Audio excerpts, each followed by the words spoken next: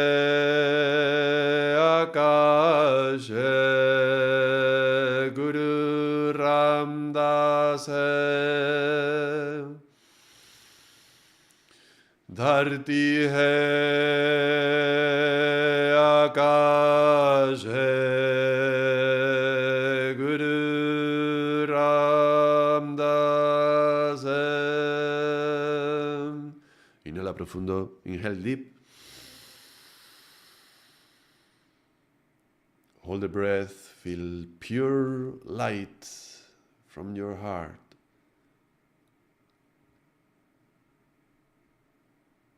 White silver light.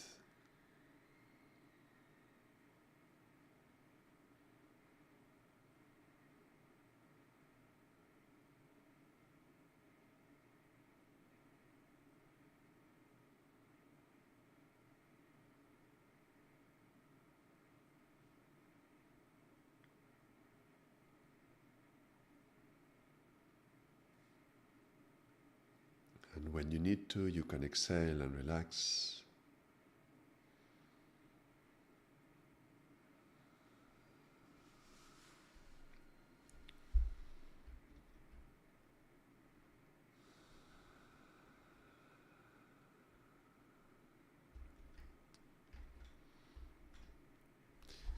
And you can open your eyes. Waheguru.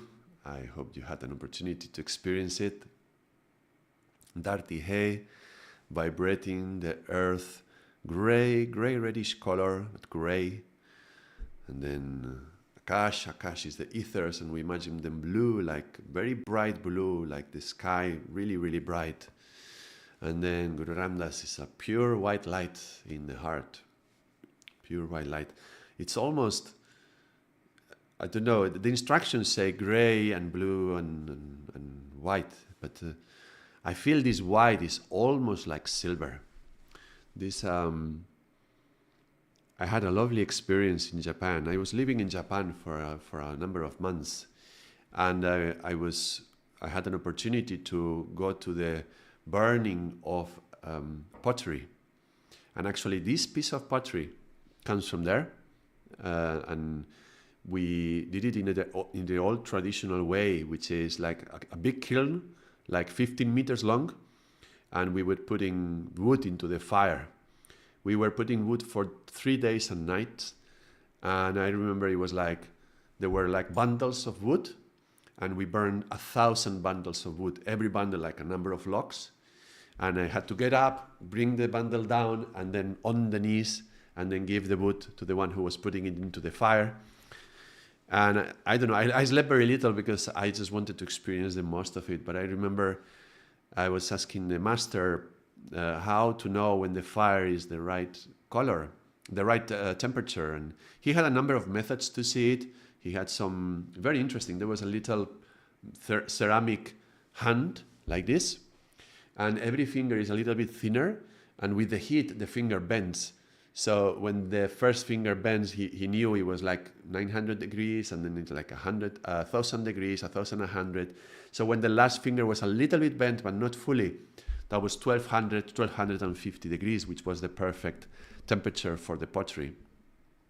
And I learned that great part of the art of doing pottery is actually on the firing, because the actual making the shape of this is a technique, and there is an art in that, but you can do 1,000 of these and you can get the technique right. It's almost like craft more than art at that point. But then the burning of it, there is an art in that as well. There's an art in the creation and there is an art in the burning. And in the burning, he explained how to see the temperature through the colors. And the very low fire, you can see it reddish in color, and then it goes into yellowish, orange, and then yellowish, and then from yellow it goes to sort of white. And then in the days when it was the strongest, the temperature in the fire, it was actually, if you looked, beyond the white there was silver. It was silver white, which is difficult to describe because you have to see it, but it's a silver white color that was really, really bright.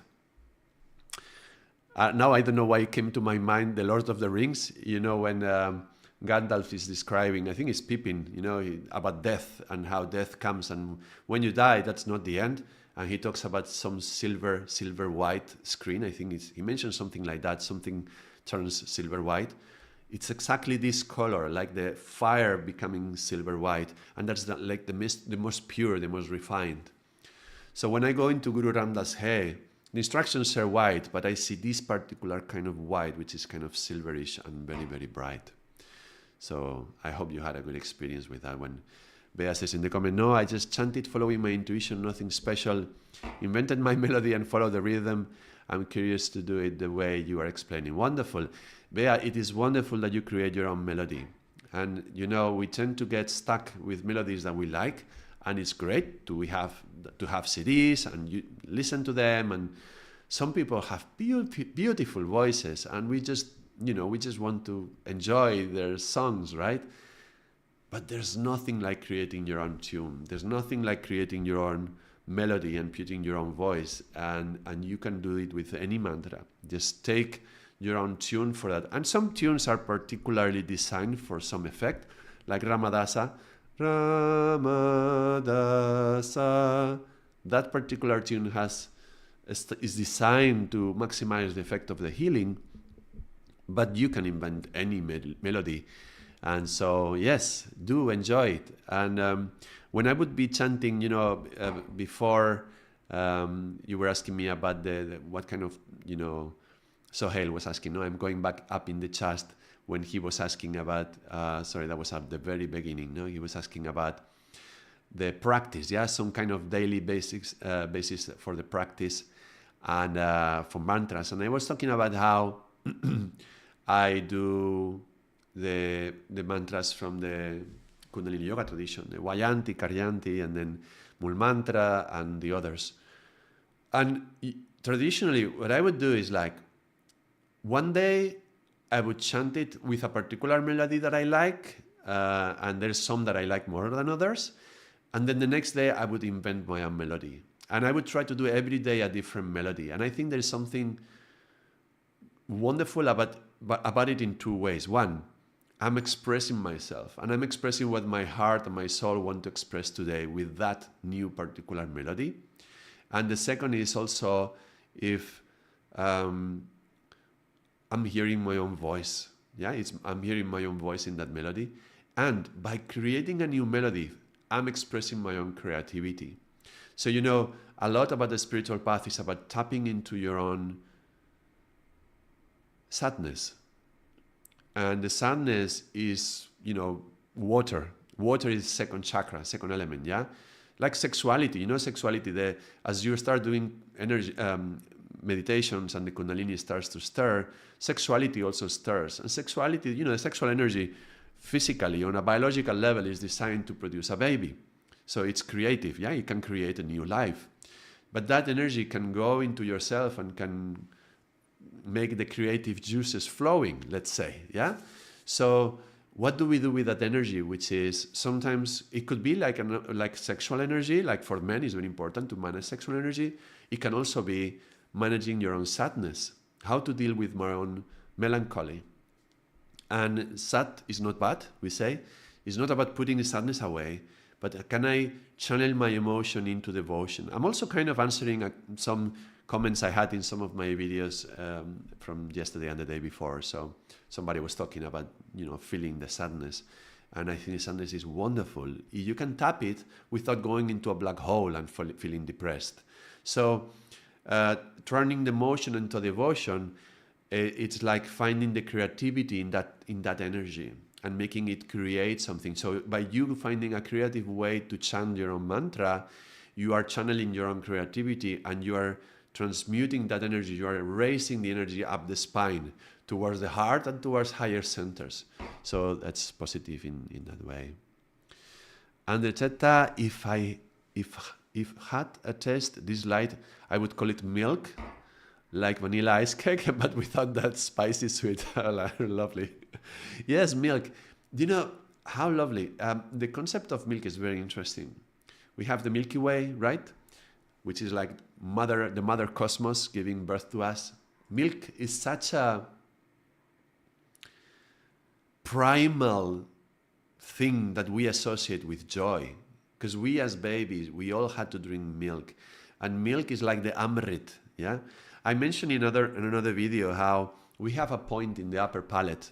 It's called HSPJ, Heart Soft Palate Junction. So the point of junction in the palate between the heart and the soft part.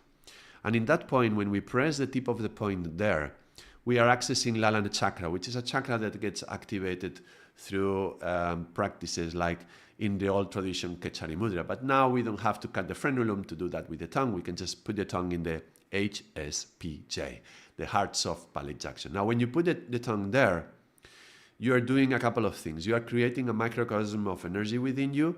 I explained this in detail in another video, so if you want to watch that video, you can go into the Kechari Mudra video and you can watch that.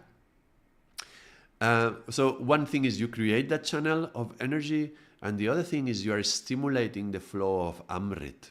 And now, very interesting, babies, when they are sucking the nipple of the mother to get the milk to come out, the nipple goes straight into that point, the HSPJ. Maybe I can show a picture of that. Hold on a second.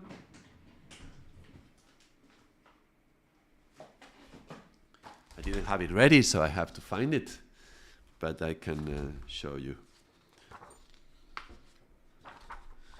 I hope, I'm thinking now, maybe this, for the YouTube algorithm, it's not gonna, the YouTube is gonna censor the second image. I'm just gonna show the first, okay.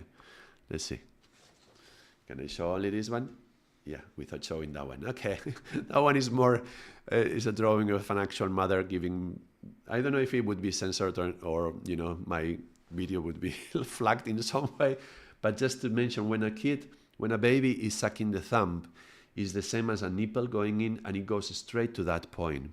And when you press with the tip of the tongue in that point, you are creating that flow of Amrit, which is like a memory, it's like a metaphor. The whole thing is like a metaphor of the milk that you are receiving. So you calling it milk, yeah, this milk that you are talking about, the taste like the milk, the light tastes like milk. It's very, very interesting. I mentioned in another video how the first time I experienced through there was a class on yoga therapy, and I was experiencing the nadis going through my leg, and I could so clearly feel the nadi going through the whole of my leg from the thigh down to the sole of the foot. I felt it. And the only way I could describe it is like a tube and somebody was throwing cold milk through it. I don't know why. I mean, you could say cold water, but no, the feeling was like cold milk. And I think there's something about milk. It's like, it's used in Ayurveda as well, no, like a therapeutic way. And there is something about milk that is so feeling of nourishing. And I experienced it like that. The feeling of the movement of prana felt like milk. Now, comparing it now with this Amrit flowing down, it's like milk. And now this light, you are calling the vanilla ice cake, yeah? It is like milk. So there's something very, very interesting that when we are accessing the divine, milk is flowing. Isn't that incredible? So when we are calling about the creator, God, yeah? One of the things I was talking about, the term of God. If we are talking about God, and God created the universe, God gave birth to the universe, you know, that's a female quality, isn't it?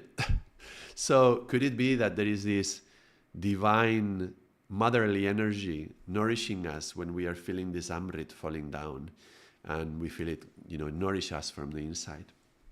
That makes me think of Yogananda. Yogananda he talked a lot about the Divine Mother. He would tune into God as a divine feminine energy. And it was something very pure about that image. And I find it very healing, because we often talk about God and we say he or him, no?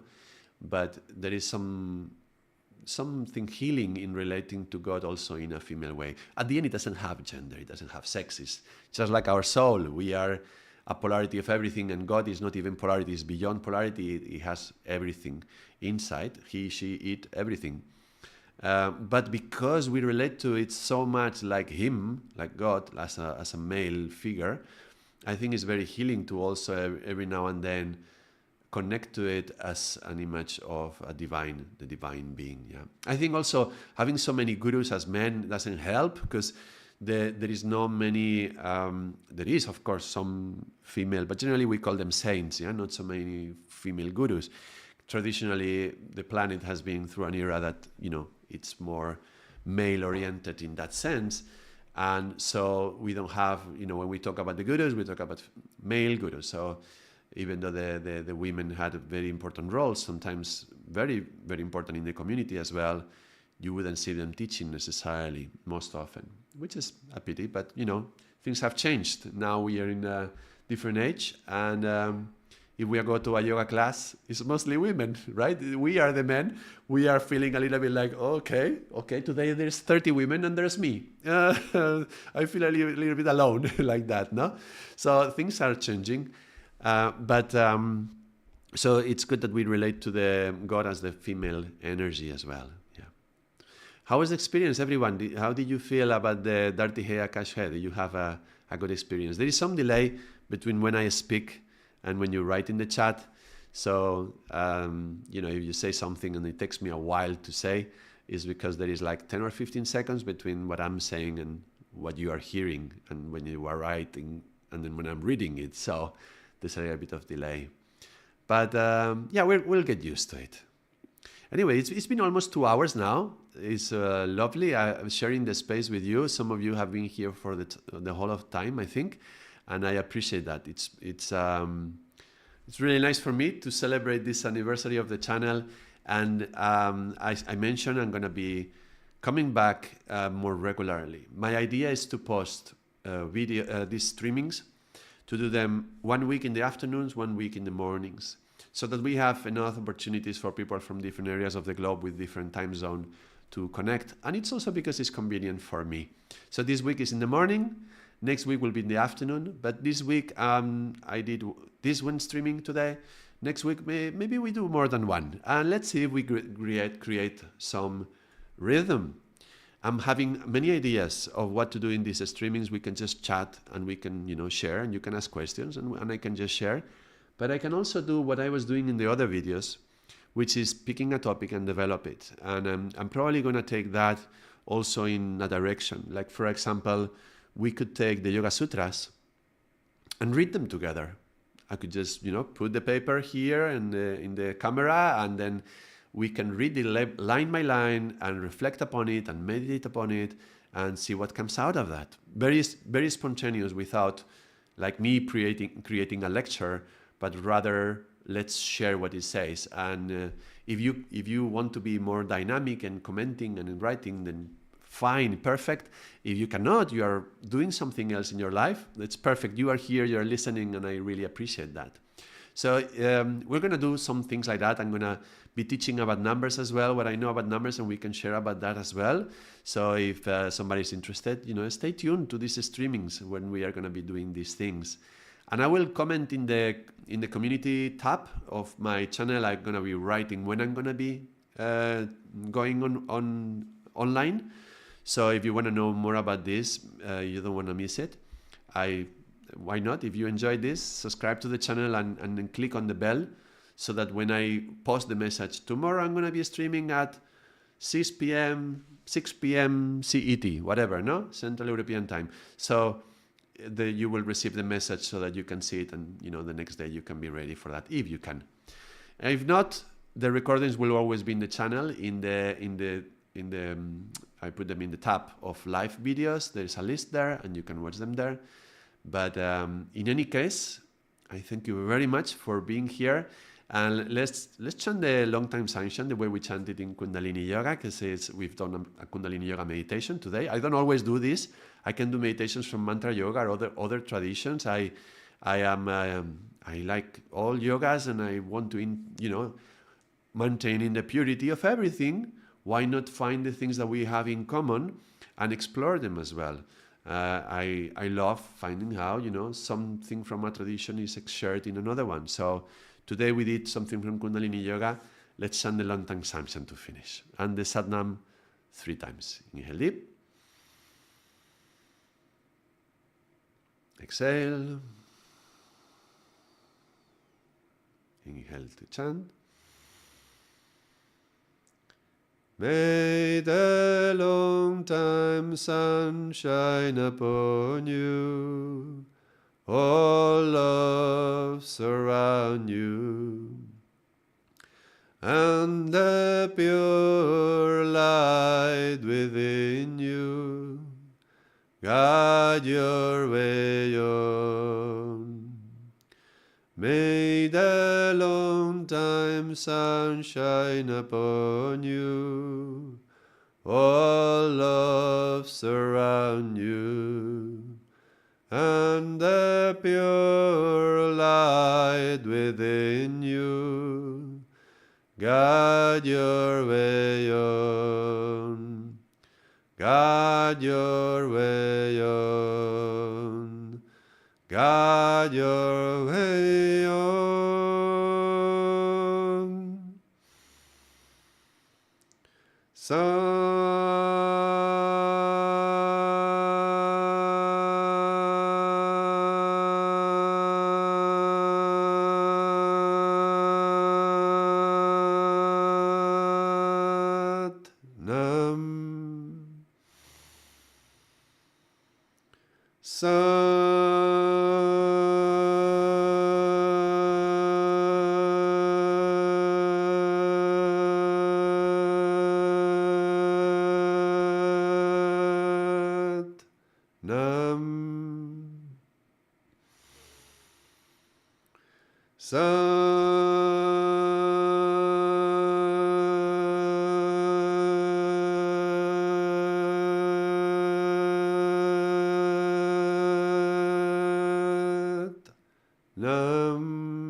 Thank you very much, everyone. Thank you for being here.